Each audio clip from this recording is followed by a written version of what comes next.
Hello everyone, this is Black Royalty speaking. Today's topic comes under the religion/Christianity series, and today's topic is the Garden of Eden was a setup. For those of you who are not familiar with the story, the Garden of Eden in the Bible speaks about God placing man and woman in the Garden of Eden and telling them to take care of the garden, and then the devil coming in the guise of a serpent, tempting them to eat of the forbidden fruit of which they were told not to eat. Hence came the fall of man and man losing his special relationship with God. So the story goes in the Bible. So today I will be giving you 10 reasons why I personally think that the Garden of Eden was a setup. Reason number 1, the location of the tree of the knowledge of good and evil. Genesis 3:2, quote, "The woman answered the serpent, we may eat the fruit of the trees of the garden, but of the fruit of the tree in the middle of the garden, God has said, you must not eat of it or touch it or you will die." End quote. Question to parents: where do you place items you do not want your kids to see? Things like porn, dildos, guns. Has there been any occurrence where siblings shot each other with daddy's gun that was kept carelessly on the living room table?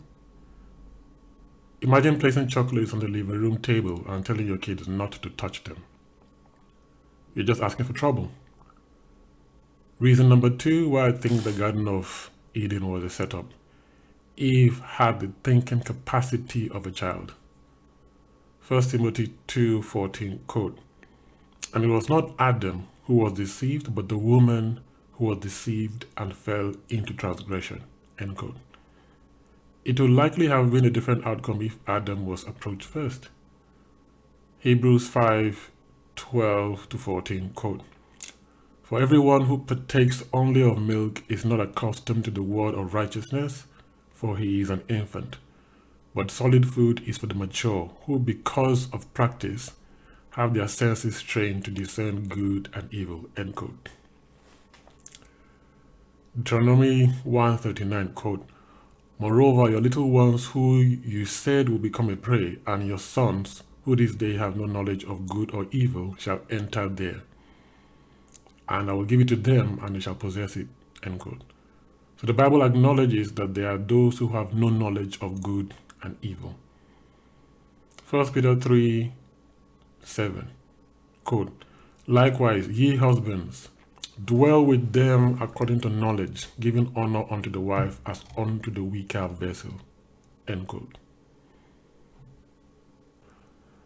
Reason number 3 why I believe the Garden of Eden was a setup is criminal negligence.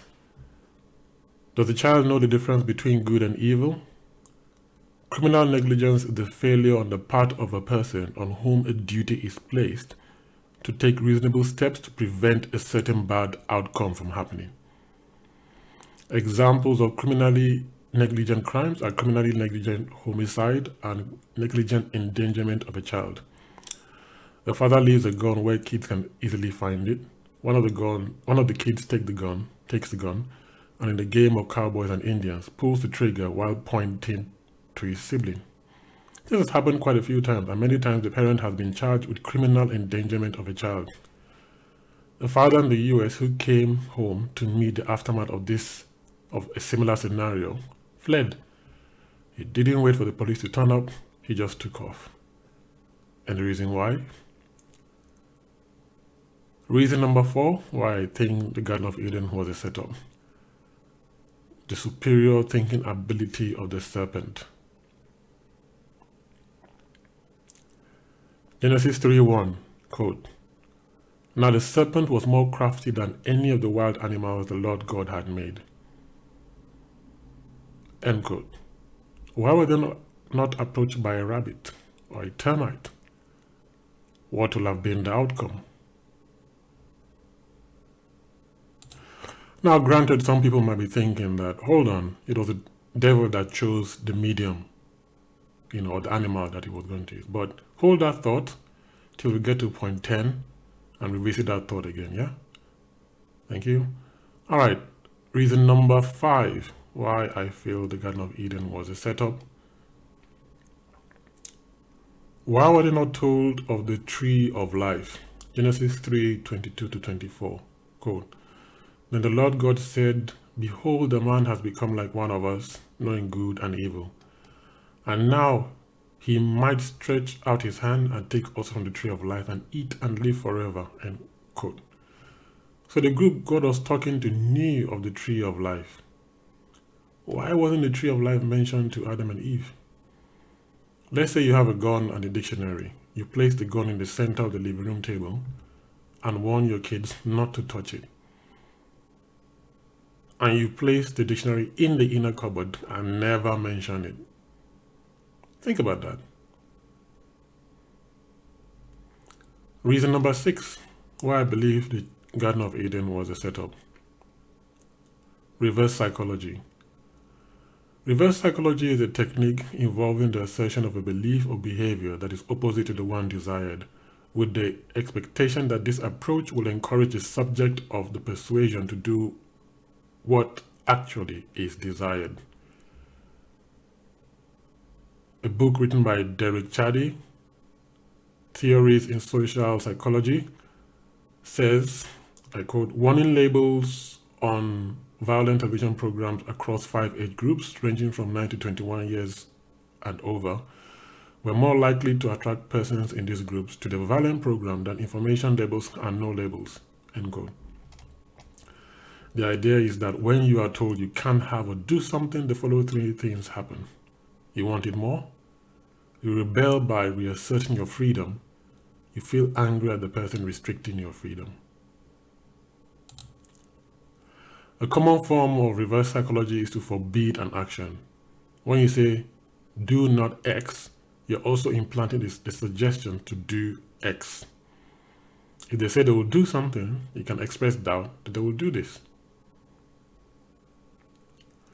Reason number 7 why I feel the Garden of Eden was a setup. Judiciary. I'm going to give the legal definitions of 2 terms here.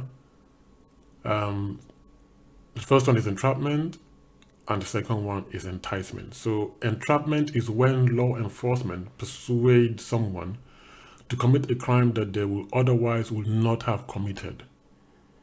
So you have your typical average bloke or lady going to work. They've never had drugs or crime on their mind, and law enforcement go out of their way to cajole them to do some sort of psyops to get them to buy drugs, get involved with the trade, start using drugs, but it never was part of their plan. They never had any inclinations towards it. This is entrapment. Law enforcement persuading someone to commit a crime that they will otherwise not have committed. Enticement is when the person will have committed or intended to commit the crime anyway. So you have a typical drug lord, this is bread and butter. Law enforcement possibly will have been building up a case against this person. They just need maybe just one more event to close the case, and they just set up something like a sting, a sting operation or a honey trap. That is enticement. Entrapment is a defense to criminal charges, and is based on interaction between police officers and the defendant prior to or during the alleged crime. A typical entrapment scenario arises when law enforcement officers use coercion and other overbearing tactics to induce someone to commit a crime. It can be used as mitigation in sentencing. However, and if the police or other government agents lure someone into committing a crime and then try to prosecute them for doing so, this will be considered an abuse of court process, and the judge could offer a stay of proceedings. An abuse of court process, and the judge could order a stay of proceedings if it is entrapment. Reason number 8 why I believe the Garden of Eden was a setup. Why did God dump the devil on his most prized possession, planet Earth? Why not Alpha Centauri, Saturn, maybe even Jupiter? The universe is huge, big. Let's not even get started on trying to quantify. We're still discovering. But God didn't want the devil and his horde to be in heaven. Preferred them to be on earth, which was supposed to be the domain of man. And why did God call his creation good even though the devil was present in the garden? Genesis 1:31 quote, "Then God saw everything he had made, and indeed it was very good. So the evening and the morning were the sixth day," end quote. Revelations 12:12, "Therefore rejoice," quote, "Therefore rejoice, O heavens, and you who dwell in them. Woe to the inhabitants of the earth and the sea, for the devil has come down to you, having great wrath, because he knows that he has a short time," end quote. Question to the listener: will you allow a non-convict or pedophile come and live with you and your 3 kids in your house, even though you own the entire continent of Africa and North America? Reason number 9 why I feel the Garden of Eden was a setup. Security.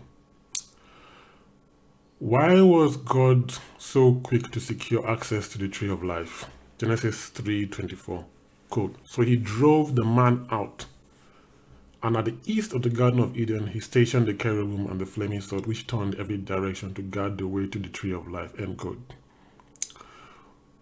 Why wasn't the tree of life mentioned to Adam and Eve? You have a gun, same example I've been using. You have a gun and an encyclopedia. You place the gun in the center of the living room table and warn your kids not to touch it. You place the encyclopedia in the inner cupboard and never mention it. Then later put the book or the encyclopedia in a safe. Which one did you want your kids to come across, the gun or the book? The one you never mentioned, or the one you put in the living room? The one that they will definitely have come across very easily, or the one that they didn't even know existed? The gun or the book? Reason number 10 why I believe the Garden of Eden was a setup.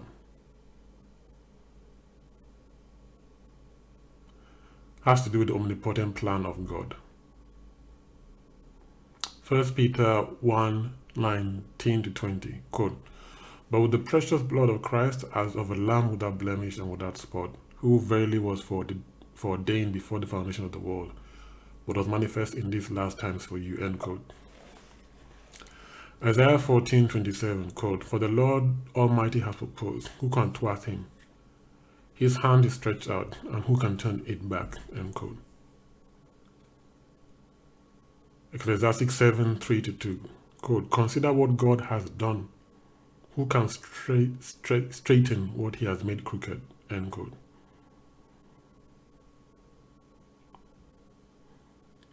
Isaiah 14:27 says, "For the Lord God has purposed, who can thwart him? His hand is stretched out, who can turn him back?" 1 Peter 1:19-20, "But with the precious blood of Christ, as of a lamb without blemish and without spot, who verily was foreordained before the foundation of the world, but was manifest in these last times for you." What does that mean? So the whole entire premise of the Bible was God showing his love to his select few, those who he had chosen. So he intended that man will fall. He intended that Jesus Christ will come and be a propitiation for sins. And he will do this to show his love and care for his chosen select few. This was ordained before the foundation of the world, what was manifest in the last times. Isaiah said, "God has proposed, who can thwart him? Who can strengthen what he has made crooked? So even before Adam and Eve came into the scene, even before the Garden of Eden, even before creation, it was foreordained. According to the Bible, which being is stronger than God? Who can strengthen what he has made crooked? There is no amount of willpower, no amount of brain training that Adam and Eve will have gone through that will have made them able to say no to the devil. Nothing. Were they stronger than God? Can they turn around his hand if he has stretched it out? Who can strengthen what he has made crooked? There is nothing they will have done. Which is why everything from the very beginning points to it being a plan. The location, putting that tree in the center, the very center of the garden, which was point number one. Number two, Eve having a diminished thinking capacity compared to Adam. Number three, criminal negligence, clearly endangering someone who you're supposed to be taking care of. Number four, the superior thinking ability of the serpent compared to other animals. Number five, keeping them in ignorance of the tree of life. Number six, reverse psychology. Number seven, allowing an occasion of entrapment to occur. Number eight, dumping a fearful, evil horde on a tiny pale blue dot, planet Earth, where his beloved children were dwelling. Number nine, securing access to the tree of life, even though the tree of the knowledge of good and evil had no access, not even a fence, it had no security, nothing, no tickets, free access. But once man fell, he put a flaming sword around the tree of life, which they didn't even know about. It was not just a weapon of war, it was a flaming sword. So if you even try to touch it, it will burn you. And it was moving up and down such that you could even hold it. And there was a cherub there, a divine being, a supernatural being to guard access.